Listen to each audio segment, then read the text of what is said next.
Rouissi, a woman that I admire, who is a representative from the Authenticity and Modernity Party, criticized the government's extremely slow uptake on getting this bill passed in a weekly address at the House of Representatives. And she said, during the government's failure in this field, violence has increased to affect 40% of women, and 50% of cases of abuse against women remain untried in court files. A 2009 government survey also found that nearly 2/3 of women had experienced physical, psychological, sexual, and economic violence. Some 55% of the 2/3 of women reported even conjugal violence or marital rape and beating. Now, I will invite you to share the emotions I live with my students about their personal experiences within our university.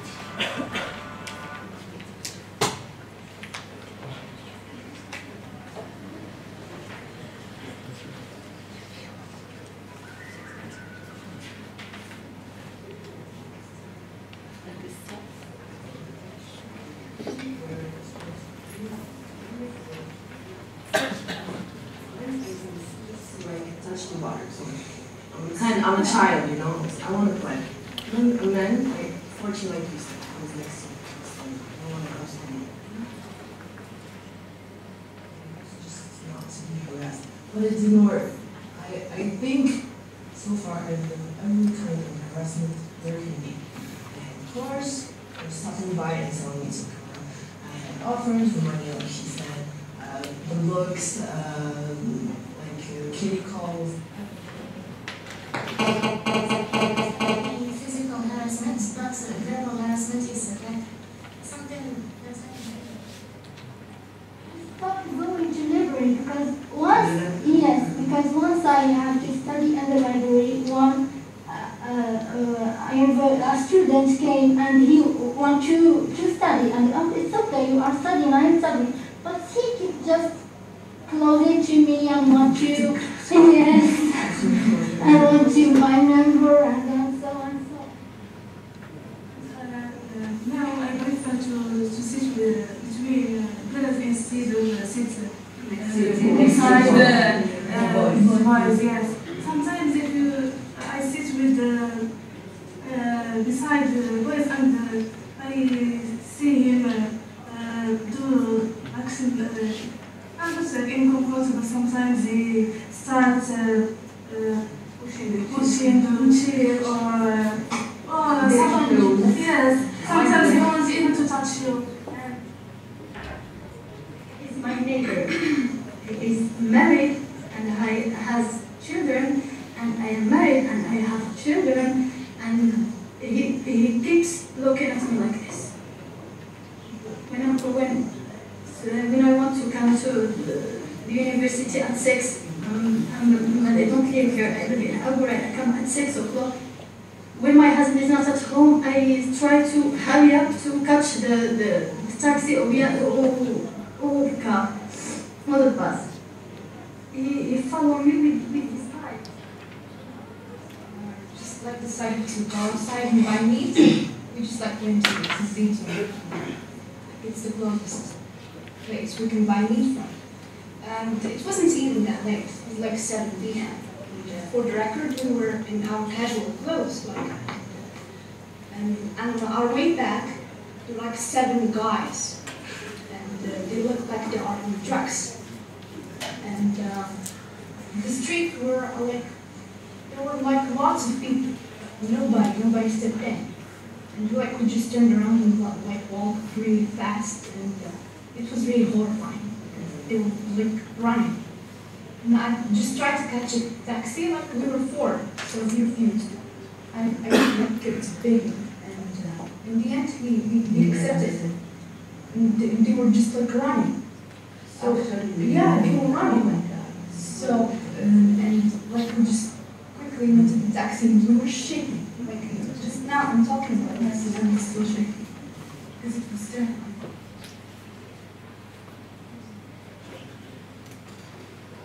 not. I can't talk to my parents about this. I can't talk to my brother. I can't talk to the police or the guardians here. I mean, like if you told them, ignore it, just walk, just stand. I can't talk because if I talk, people makes you guilty. If you say that your son did that, so he has the right because he is a boy. He is a man. So it's your mistake. I hate that. And it's really, I stand up with a boy because I hate it. I hate them. I hate them. You feel afraid. And you can't tell you feel afraid. Maybe you just go and sleep. Or sometimes you can't eat even. Like you just say something normal, just walk away, just stay silent.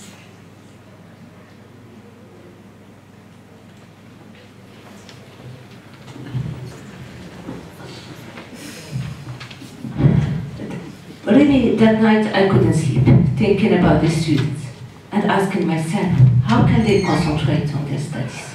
Can you imagine, most of them don't live here, far away from their families. They have to go back to on the campus, in their fear, be silent, and not say anything, and not even share it. The video lasted for an hour. I didn't share you with all, but believe me, each testimony is bringing tears to my eyes, even now.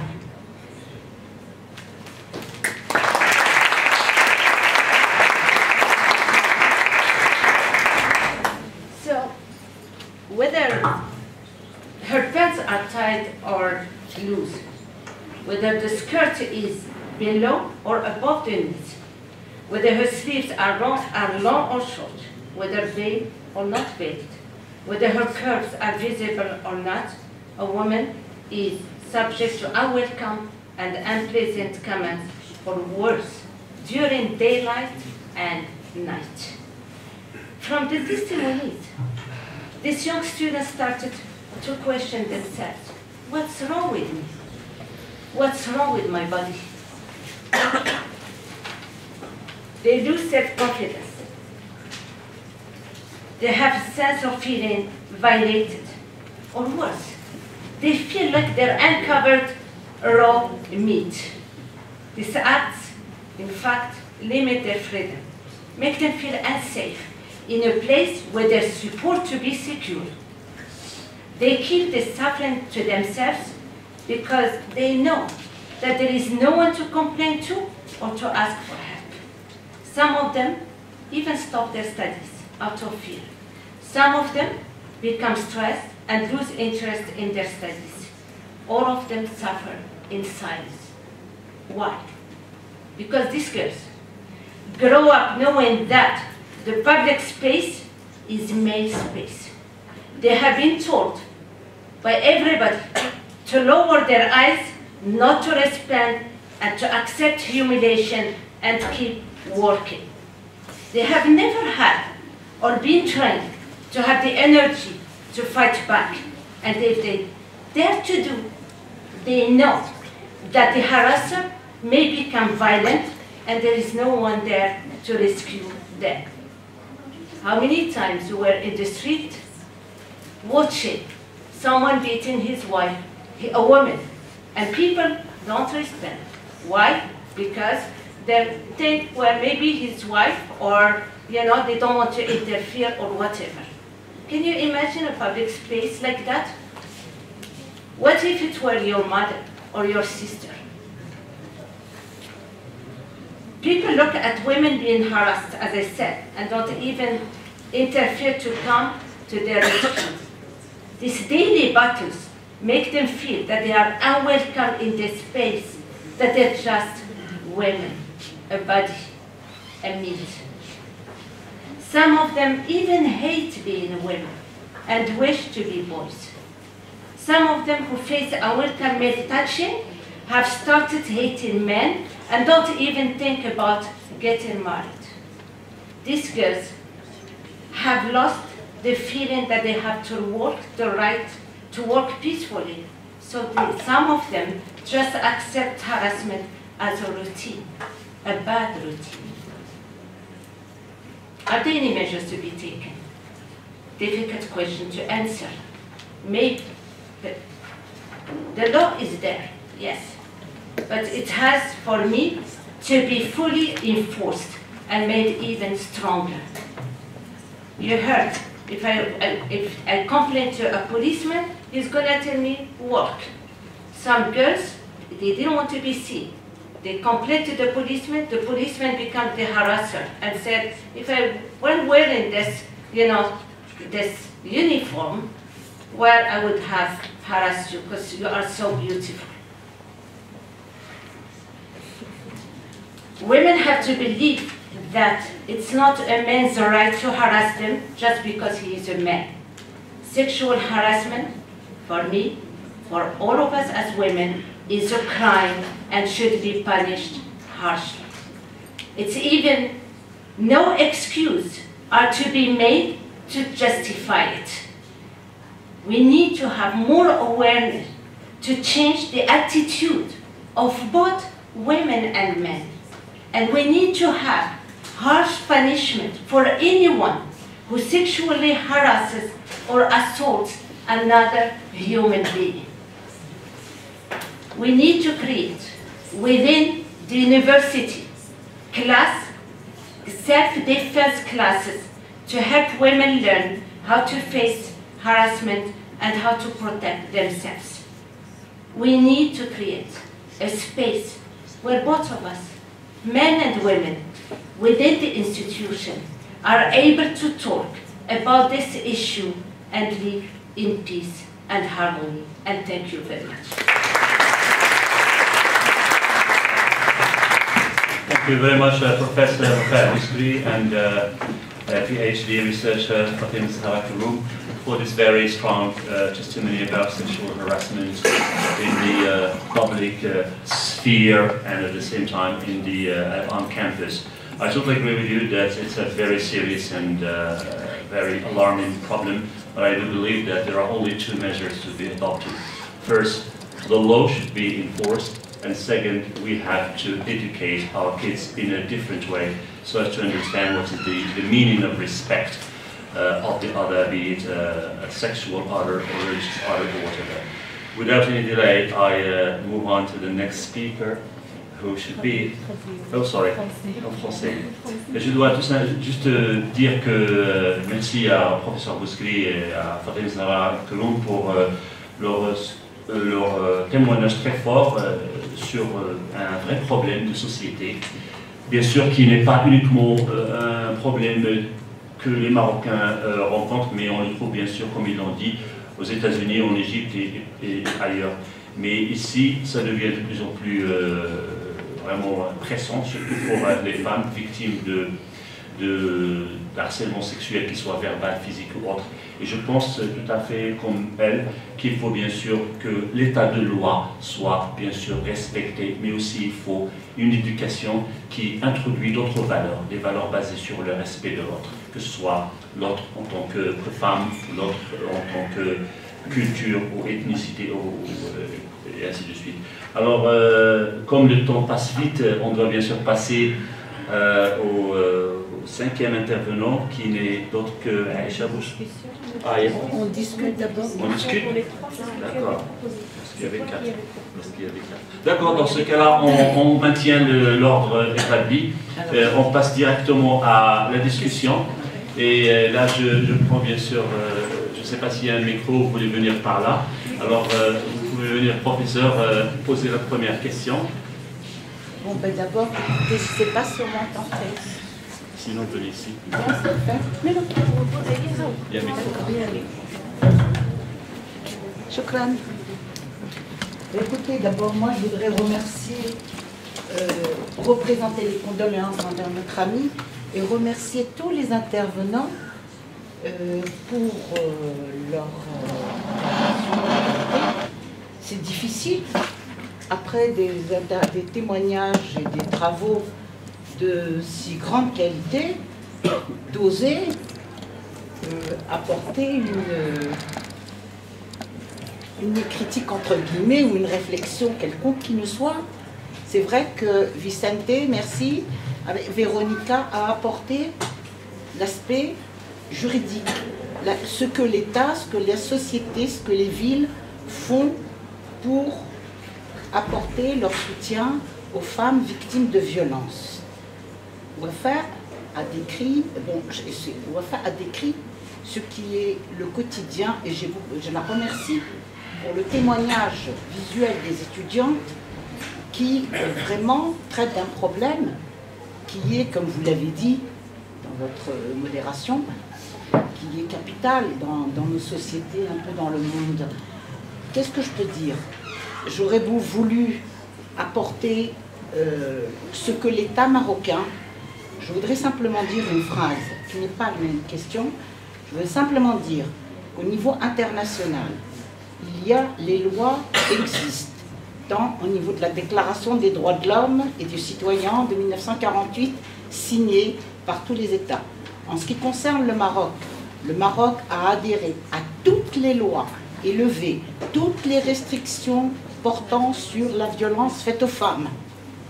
Il est dit, le chef de l'État a proposé aux différents responsables de prendre les mesures, de faire les lois qui puissent protéger les femmes, les enfants et tout ce qui porte, tout ce qui relève du sexe.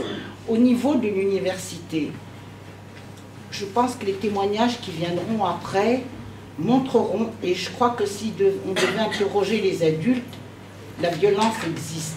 La plus terrible des violences, je pense, à l'université, c'est la violence que Bourdieu appelle euphémisée, celle qui est cachée, celle qui est dans la gestuelle, dans les regards, et celle qui nous détruit, et je pense que Vicente sera d'accord avec moi, celle qui nous détruit à petit feu, et qui démolit les carrières, qui démolit les vies affectives. Et je vous remercie tous de nous avoir, Zora, bien sûr, toutes sans exception, notre jeunesse, l'avenir, Vicente, Véronica, Zora, le modérateur qui nous passe d'une langue à l'autre, et je le félicite, merci. Vraiment, vous avez traité un sujet qui va rester d'actualité, et que c'est ce que je voulais vous remercier surtout. Merci infiniment. Je pense qu'il y a une question là-bas. Il y a aussi là-bas. Il y a aussi là-bas. Je viens juste après.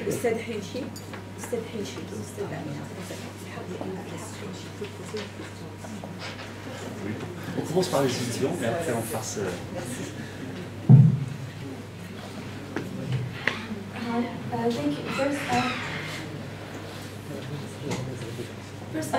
Thank you.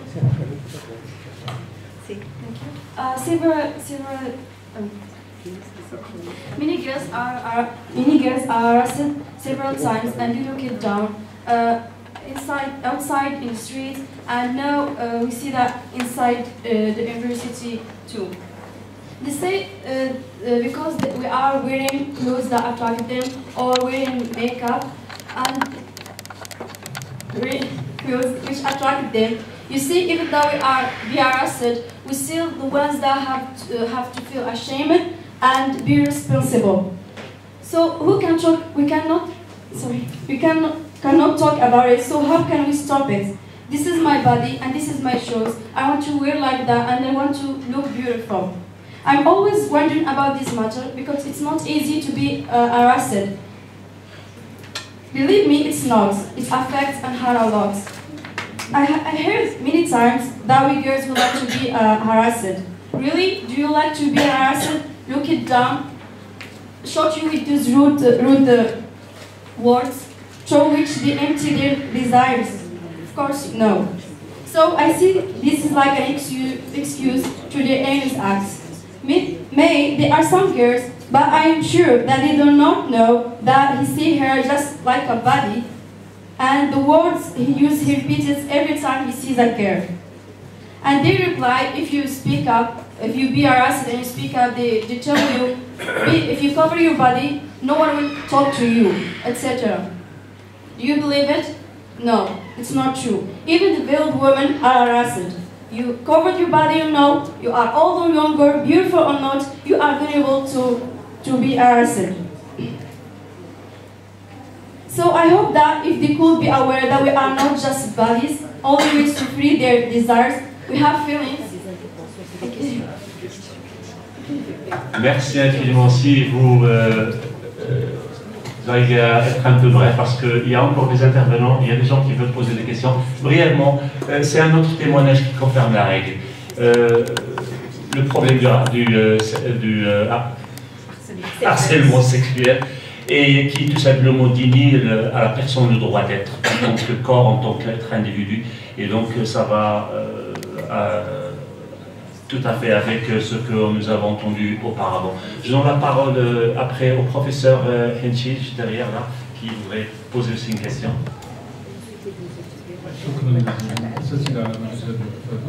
Je remercie d'abord tous les intervenants, M. Visanté précisément, pour deux raisons. La première s'agit pour sa précision pour le changement de statut que le Maroc et les pays de Maghreb ont vécu, pour le statut social, et aussi pour les valeurs, et aussi l'aspect de l'encouragement de la cohabitation et de la tolérance qui a résumé son intervention. Cela doit conclure que les défis que portent ces changements au niveau familial et surtout au niveau de la société et comment on peut les convaincre. أيضا أشكر الأستاذة زهرة الهيوي على ما أجادت وأفادت خاصة في تشريح أنواع العنف الجسدي والجنسي والنفسي والمعنوي والأرقام المخيفة التي قدمتها لهذا العنف. عندي ملاحظة حول قولها الكريم بأن المغرب لا يجرم التحرش الجنسي والعنف الزوجي. أنا أمامي مدونة التشريع مادة 503 تقول بالنسبة للتحرش الجنسي يعاقب بالحبس من سنة إلى سنتين وبالغرامة من 5000 إلى 50000 درهم من أجل جريمة التحرش الجنسي كل من استعمل ضد الغير أوامر أو تهديدات أو وسائل الإكراه أو أي وسيلة مستغلا السلطة التي تخولها له مهمات لأغراض ذات طبيعة جنسية.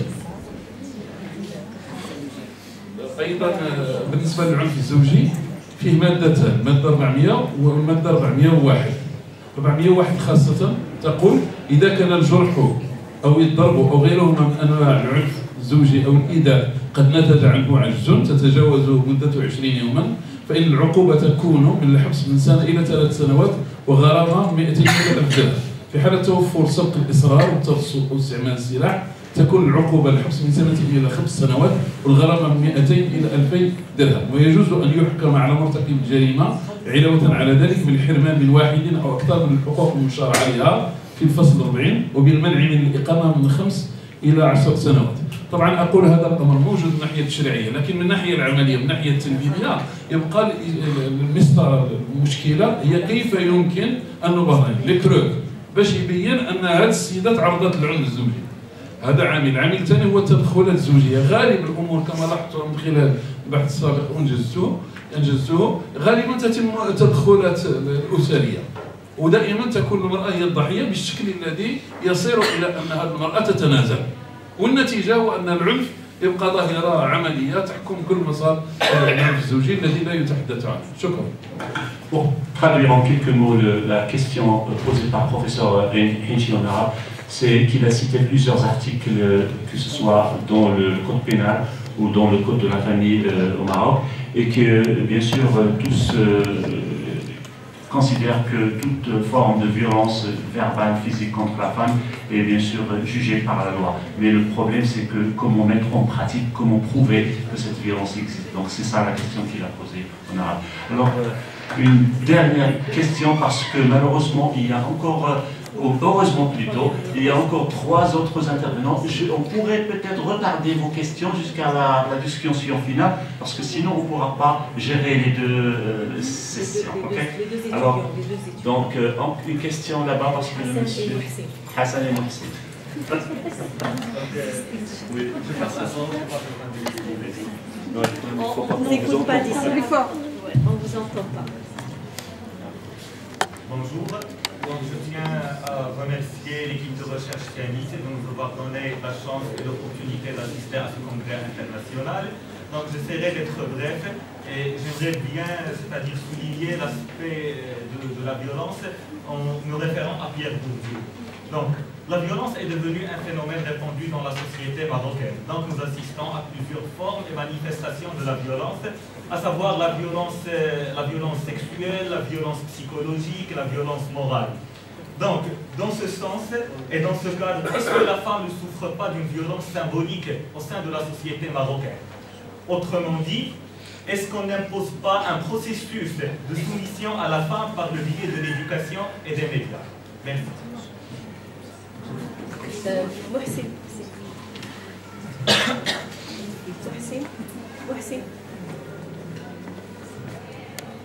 Bonsoir tout le monde, je tiens à remercier tous les intervenants pour leurs interventions assez riches. Donc quand on parle de la violence dans l'espace public et privé, j'aimerais bien prendre l'exemple du cyberharcèlement. Par exemple, dans un commentaire que je considère comme un espace public, on trouve une femme qui pourrait être harcelée, mais qui pourrait recevoir des compliments de la part de la même personne. Donc, bien sûr, en inbox, ça veut dire en espace privé. Donc, devant cette schizophrénie de comportement, donc, je propose de focaliser sur la mise en œuvre d'un certain nombre de paramètres éthiques et moraux pour remplacer l'aspect de domination qui rythme la relation hommes et femmes et instaurer de nouveaux principes éthiques et moraux qui favorisent la complémentarité entre les genres. Tout cela, c'est juste pour essayer d'étudier la psychologie de la personne qui commet un certain acte de violence envers la femme, parce que cela est toujours motivé par un désir d'atteindre la femme. Donc on ne peut pas nous en passer. La femme est un élément qui est très important dans la société. Donc voilà, je vous remercie. Alors, je donne la parole maintenant aux intervenants pour répondre.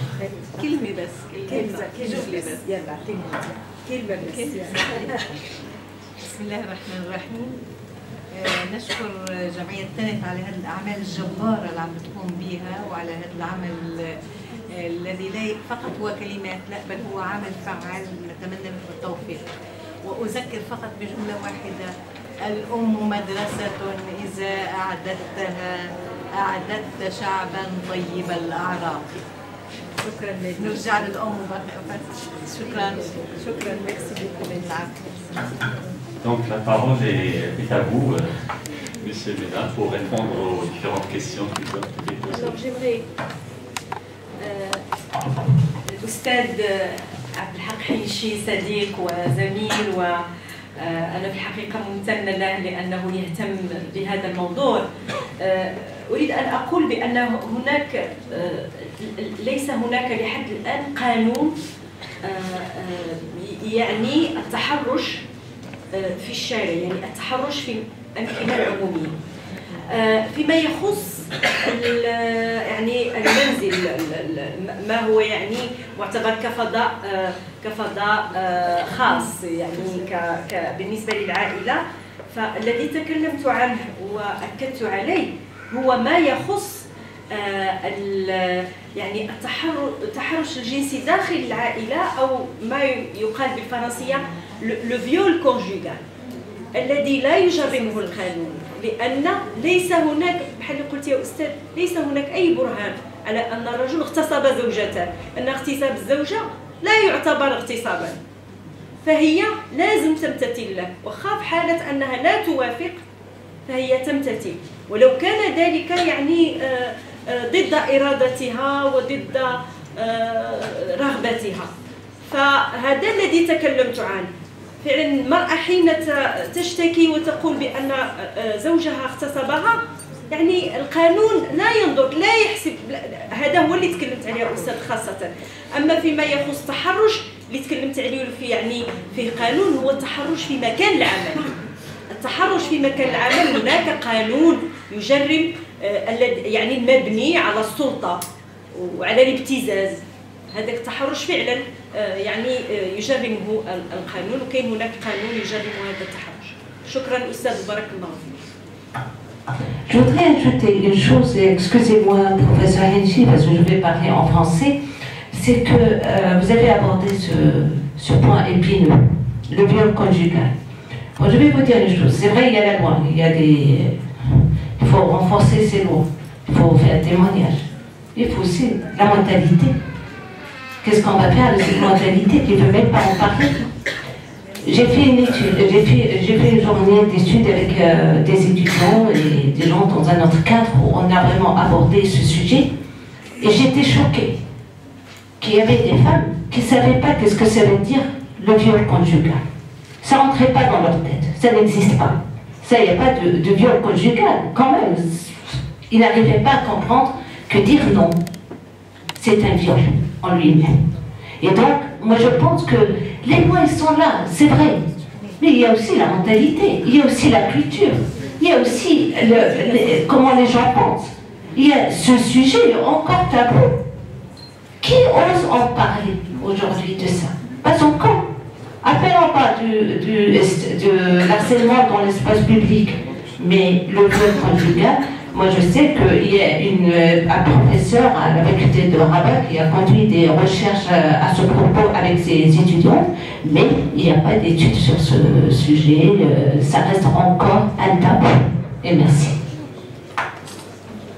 Alors, j'aimerais juste rapidement,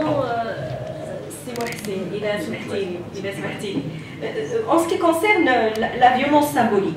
La violence symbolique, la question que Hassan a posée en ce qui concerne la violence symbolique, nous la vivons tous les jours en tant que femmes. Ça peut être un regard, comme nous avons dit, ça peut être un geste, ça peut être un clin d'œil, ça peut être des fois juste un geste de la main ou ça peut être aussi dans la parole. La parole peut être très agressive. La parole. Moi, j'ai assisté à un étudiant qui a dit à une fille, par exemple, tais-toi, tu ne sais rien, toi. Et je pense qu'il a abusé de sa domination. Il s'est considéré comme le plus intelligent, le plus... et c'est ça le plus grave dans notre société, c'est que les hommes, je ne dis pas tous les hommes, heureusement, il y a des hommes intelligents, il y a des hommes qui considèrent qu'ils sont supérieurs et à partir de là, ils abusent de tout et ils considèrent que les femmes sont agressées. C'est dans leur tête, c'est une question de mentalité, d'éducation, même l'éducation de la part des femmes, de leur maman des fois. Ce n'est pas seulement une éducation des hommes, non. Il y a des femmes qui éduquent leurs enfants à la ségrégation et à la discrimination malheureusement. Merci. Oui, alors donc, sur ce, donc, on va passer à la deuxième session. J'invite les professeurs Aïcha Bouchara, Antonio Vicente Gomez et Maria del Carmen Silva de nous rejoindre.